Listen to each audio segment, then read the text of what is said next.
তাকদীর এটা দোয়া দ্বারায় ক্ষেত্র বিশেষে পরিবর্তন হয়, হাদিস দ্বারা প্রমাণিত। এই জন্য শবে কদরে ভাগ্য পরিবর্তনের জন্য স্পেশাল কিছু আমল বলুন। লাইলাতুল কদরে গুরুত্বপূর্ণ বিষয়গুলো ধার্য হয়। আল্লাহ তাআলা সূরা দুখানের একেবারে শুরুতে বলেছেন, ফিহা ইউফরাকু কুল্লু আমরিন হাকিম। লাইলাতুল কদরে সব গুরুত্বপূর্ণ বিষয়গুলোকে ধার্য করা হয়।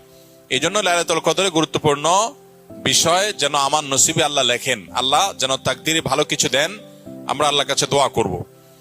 এবং সেই সাথে তাকদীরে যেন ভালো কিছু হয় সেজন্য নেক আমল করবো ইনশাআল্লাহ। যে যত বেশি নেক আমল করবে এবং যে যত বেশি গুনাহ থেকে বেঁচে থাকবে, আল্লাহ তাআলা তার জন্য তত বেশি কল্যাণের ফয়সালা, ভালোর ফয়সালা করবেন।